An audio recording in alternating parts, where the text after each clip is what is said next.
Music conservatory தொடங்கி இது 15வது வருஷம். இந்த 15வது வருஷத்தை கொண்டாடுற மாதிரி நாங்கள் ஒரு மியூசிக்கல் தியேட்டர் பெர்ஃபார்மன்ஸ் ஒன்று ஏற்பாடு பண்ணியிருந்தோம். அதில் வந்து சின்ன குழந்தைங்கள்லேருந்து பெரியவங்க வரைக்கும் லைக் இங்கே கற்றுக்கிறவங்க வந்து இன்றைக்கி வந்து பெர்ஃபார்ம் பண்ணாங்க. எல்லோரும் ரொம்ப சூப்பராக பெர்ஃபார்ம் பண்ணாங்க. நான் எதிர்பார்க்கவே இல்லை, அதை விட ரொம்ப நல்லாவே வந்திருக்கு.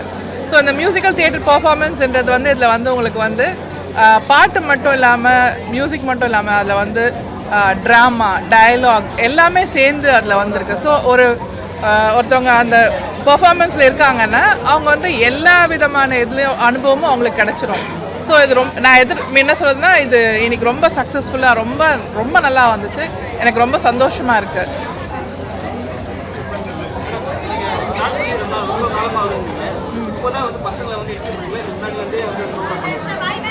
இந்த பர்ஃபார்மன்ஸ்க்கு இப்போ தான் பசங்க வந்து நான் ஒரு மாதமாக தான் ட்ரெயின் பண்ணிகிட்டு இருக்காங்க. பட் இதுக்கு முன்னாடியில் நாங்கள் 15 வருஷமாக நிறைய பசங்க ட்ரெயின் பண்ணியிருக்கோம். அவங்கெல்லாம் வேறு வேறு லெவலில் இப்போ இருக்காங்க. இது இப்போ அலிஷா தாமஸ், இவங்க தான் அலிஷா மேத்யூ, இவங்க தான் இந்த ஷோட டைரக்டர். அண்ட் இவங்க வந்து என்ன சொல்கிறதுனா இவங்ககிட்ட ஜஸ்ட் நான் சும்மா ஒரு வார்த்தை சொன்னேன், நம்ம இது மாதிரி ஒரு பெர்ஃபார்மன்ஸ் பண்ணலாமேன்னு சொல்லிட்டு இவங்க அடுத்த நாளைக்கு அந்த குக்கோ என்ற அந்த தீம் எடுத்துகிட்டு வந்தாங்க. அண்ட் அன்னிலேருந்து இவங்க வந்து ரொம்ப ஹார்ட் ஒர்க் பண்ணி இன்றைக்கி நான் மட்டும் எதிர்பார்க்காதது இல்லை, லைக் யாருமே எதிர்பார்க்காத அளவுக்கு இந்த பெர்ஃபார்மன்ஸ் ரொம்ப க்யூட்டாக ரொம்ப நல்லா வந்திருக்கு. ஆக்சுவலாக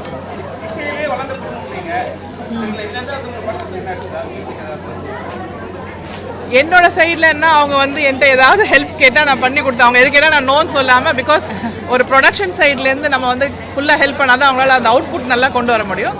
அந்த வகையாக நான் வந்து அவங்களுக்கு என்னால் என்னென்ன முடியுமோ அந்த ஹெல்ப்லாம் பண்ணியிருக்கேன் அவங்களுக்கு.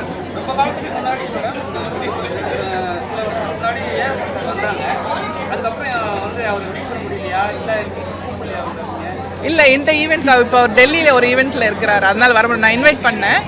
இன்ஷால்லா நெக்ஸ்ட் டைம் பண்ணும்போது அவர் வருவார்னு நினைக்கிறேன். நாங்களும் எதிர்பார்த்தோம் அவர் வரணுன்னு, பட் நாங்கள் சடனாக சொன்னதுனால அவரோட அப்பாயின்மெண்ட் கிடைக்கல எங்களுக்கு.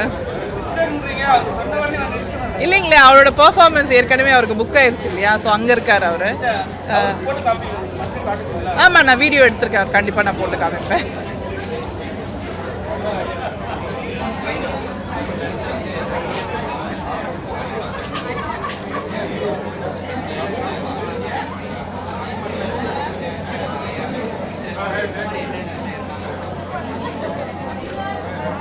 புரியல எனக்கு.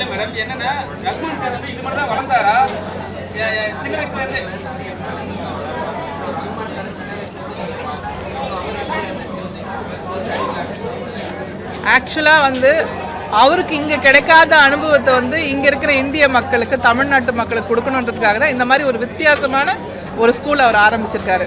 அவர் என்னெல்லாம் சின்ன வயசில் இங்கே அவருக்கு கிடைக்கலையோ அதெல்லாம் இங்கே இருக்க நம்ம நாட்டு மக்களுக்கு எல்லாமே கிடைக்கணுன்றது அவரோட எய்மாக இருந்தது.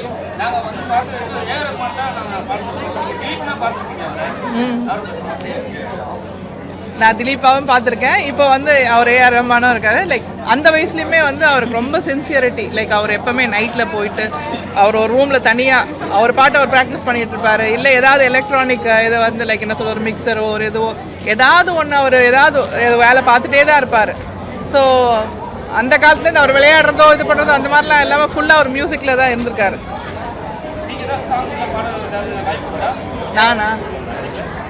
நான் சின்ன வயசில் பாடியிருக்கேன். ஃபஸ்ட்டு ஒரு 3 படம் நான் பாடியிருக்கேன். ரோஜா படத்தில் பேக்கிங் பாடியிருக்கேன். அதுக்கப்புறம் கிழக்கு சீமையிலே, அதுக்கப்புறம் ஃபஸ்ட்டு 3 மூவிஸ் நான் பாடினேன். அதுக்கப்புறம் எனக்கு கல்யாணம் ஆகிடுச்சு, அதான் வந்ததுக்கப்புறம் நான் அதில் கான்சன்ட்ரேட் பண்ணல.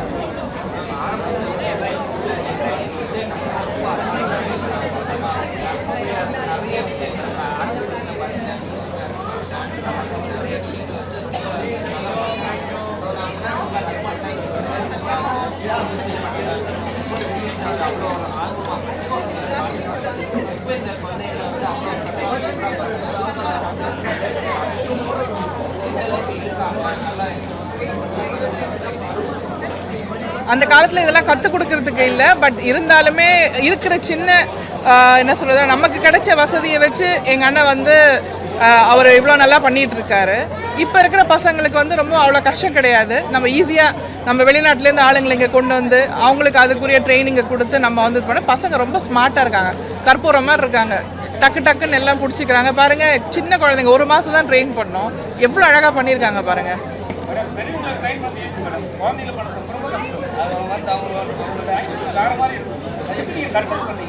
அது வந்து இந்த டீச்சருக்கு தான் அந்த கிரெடிட் போவோம். இவங்க ஒரு நாள் கிளாஸ் வரலைன்னா கூட அவங்களாம் அழுவ ஆரம்பிச்சிருவாங்க எங்கேன்னு சொல்லிட்டு. She is very sweet. பசங்களோட பசங்களாக சேர்ந்து அது மாதிரி லைக் என்ன சொல்றதுன்னா அவங்களோட விளையாடிக்கிட்டு இது பண்ணிட்டு எல்லாமே பண்ணிட்டு அவங்களை நல்லா ட்ரெயின் பண்ணி பாருங்க. நீங்களே பார்த்துருப்பீங்க பர்ஃபார்மன்ஸ், நீங்களே சொல்லலாம்.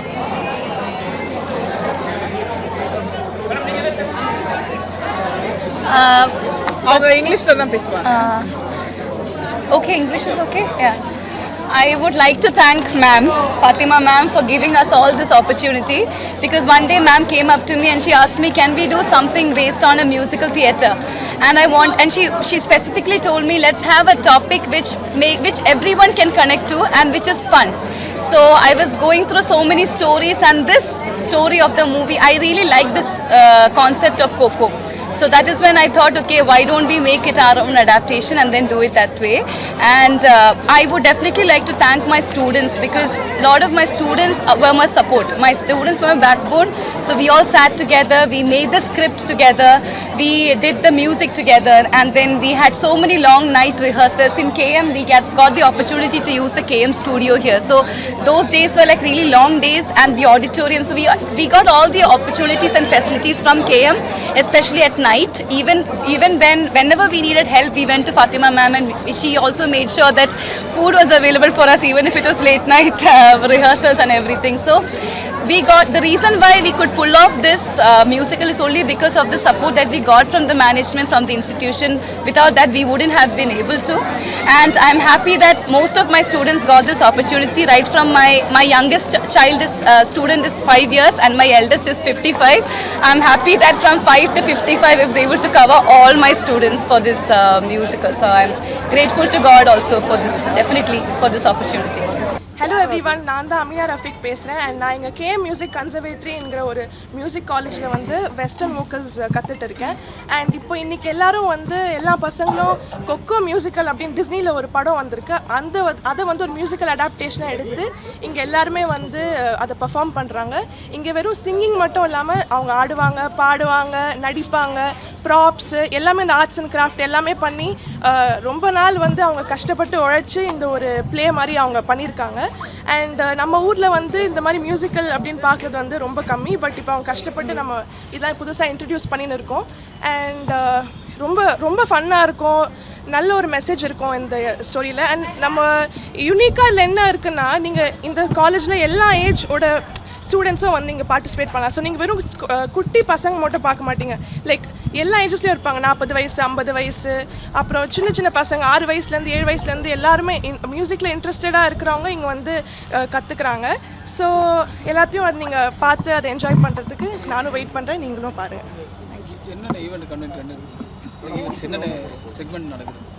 இங்கே வந்து ஸோ இது வந்து ஒரு ஃபுல் படம் மாதிரி ஒரு ப்ளே, ஆக்சுவலி ஒரு ஃபுல் மியூசிக்கல் ப்ளே. அதில் வந்து ஒரு சீனாக இருக்கும், சீனாக இருக்கும்.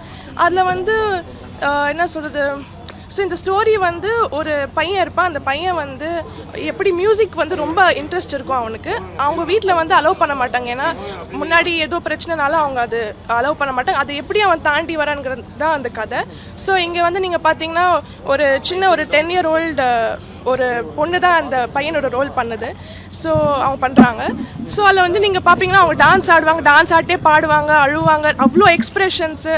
அப்புறம் ஃபுல்லாக வந்து எல்லோரும் அந்த காஸ்டியூம்ஸ்லாம் போட்டு அவங்களே டிசைன் பண்ணி அது அப்படியே ஒரு ஃபன்னாக ஒரு என்ன சொல்கிறது, ஒரு கூட்டமாக ஒரு கொண்டாட்டம் மாதிரி இருக்கும், திருவிழா மாதிரி இருக்கும். நீங்கள் அந்த ஸ்டேஜை பார்த்தீங்கனாலே லைட்ஸு, சவுண்டு, ஒரு ஆர்கெஸ்ட்ராவும் இருக்குது, சன்ஷைன் ஆர்கெஸ்ட்ரான் அப்படின்னு சொல்கிற ஒரு ஃபேமஸான சிம்ஃபனி ஆர்கெஸ்ட்ரா நம்ம கேஎம்ல இருக்கிறவங்க தான். அவங்களும் வந்து இங்கே வந்து பெர்ஃபார்ம் பண்ணுறாங்க. ஸோ வயலின் இருக்கும், செல்லோ இருக்கும், அண்ட் கிட்டாரு, ஸோ எல்லாமே லைவாக பண்ணுவாங்க. எதுவுமே வந்து மோஸ்ட்டாக ரெக்கார்டட் இல்லை, எல்லாமே அவங்க பாடிட்டே ஆடுவாங்க உடனே அந்த லைவ் பெர்ஃபார்மன்ஸ். ஸோ இது ஓவராலாக ஒரு பேக்கேஜாக இருக்கும்.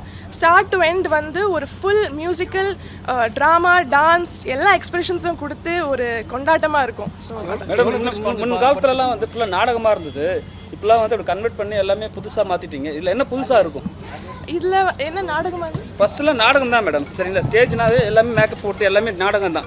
சரி, இப்போ வரைக்கும் நடக்குது நாடகம். ஸோ வந்து நீங்கள் அது மாதிரி தான் பண்ணுறீங்க, ஆனால் ஸ்பெஷலாக ஒன்று பண்ணுறீங்க. அது என்னவா இருக்கும் சார்? இப்போ நாடகம் நம்ம பண்ணும் போது நம்ம இங்கே நம்ம எப்போ எடுத்தோம், ஆக்டிங் பண்ணுவோம். இல்லைனா வந்து வெறும் டான்ஸ் ஒரு ஷோ வைப்போம், இல்லைனா வந்து நம்ம வெறும் பாடுவோம். இங்கே என்னன்னா இவங்க வந்து ஃபுல்லாக ஒரு கோஆர்டினேஷன் இருக்கும், எல்லாருமே சேர்த்து வந்து உடனே சேர்ந்து ஆடி பாடி நடித்து எல்லாமே ஒரே இடத்துல இருக்கும். அண்ட் அது எல்லாமே லைவாக அவங்க பண்ணணும். இப்போ ரொம்ப ஃபுல்லாக அவங்க டான்ஸ் பண்ணுறாங்கன்னா அவங்க அந்த பாடிட்டே அவங்க அதை ஆடணும், அந்த மூச்சு விடுறது அது எல்லாமே அவங்க கண்ட்ரோல் பண்ணி அவ்வளோ ட்ரைனிங் எடுத்து அவங்க இப்போ வந்து பண்ணுறாங்க. ஸோ இப்போ 15-20 பேர் வந்து அவங்க வந்து ஃபுல்லாக ஒரு டான்ஸ் பண்ணுறாங்கன்னா அவங்க பாடிட்டே அதை ஆடணும், அவங்க அது எல்லாருக்கும் வந்து கரெக்டாக கேட்கணும். ஸோ அது ஒரு புதியதான ஒரு விஷயம். பெரியவங்களை வந்து ட்ரைனிங் பண்ணுறது ரொம்ப ஈஸி மேடம், சின்ன பசங்களை ட்ரைனிங் கொடுத்து ரொம்ப கஷ்டம். எப்படி நீங்கள் அதை ஹேண்டில் பண்ணீங்க? ஆமாம், இங்கே இருக்கிற ஃபேக்கல்ட்டி வந்து பார்த்தீங்கன்னா அவ்வளோ ப்ரொஃபஷ்னலாக ரொம்ப வருஷம் அவங்க ட்ரைனிங் எடுத்துகிட்டு வந்திருக்கிறவங்க. ஸோ அவங்க வந்து கரெக்டாக எப்படி இந்த பசங்களை ஹேண்டில் பண்ணுவாங்க, அழுதா இப்படி ஓடனா அப்படி அவங்களுக்கு பிடிச்சி அந்த ஒரு கோஆர்டினேஷனோட ரொம்ப அவங்களை டார்ச்சர் பண்ண மாட்டாங்க, பாசமாக பேசி அவங்கள நல்லா கூப்பிட்டு பண்ண வச்சுருவாங்க. பசங்களும் நல்லா இங்கே ரொம்ப ஒத்துழைக்கிறாங்க, ஏன்னா அவங்களுக்கும் இதில் இன்ட்ரெஸ்ட் இருக்குது. யூஸ்வலாக நமக்கு அவ்வளோ இன்ட்ரெஸ்ட் இல்லாத விஷயம் நமக்கு பண்ண வந்து ஒரு மாதிரி கஷ்டமாக இருக்கும்ல. ஸோ அவங்க அவளே ரொம்ப ஆர்வமாக அவங்களே அதை எடுத்து எனக்கு பண்ணணும்னு தோணி பண்ணுறாங்க. இப்போ 7-8 வயசுலேருந்து எல்லாருமே 40-50 வயசுலேருந்து இந்த பிளேயில் ஆக்சுவலி பெர்ஃபார்ம் பண்ணுறாங்க. அந்த குட்டி குட்டி பசங்களும் நல்லா அவங்களுக்கு அழகாக அந்த மேக்கப்லாம் போட பிடிக்குது, டான்ஸ் ஆட பிடிக்குது, வராங்க, நல்லா ஒரு கோஆர்டினேஷனோடு இருக்காங்க. ஸோ அவங்களுக்கு ஆக்சுவலி ரொம்ப இன்ட்ரெஸ்ட் இருக்கிறதுனால அது அவ்வளோவா பிரச்சனையாக தெரியல, அவங்க அதை கரெக்டாக எடுத்து பண்ணுறாங்க. தேங்க்யூ.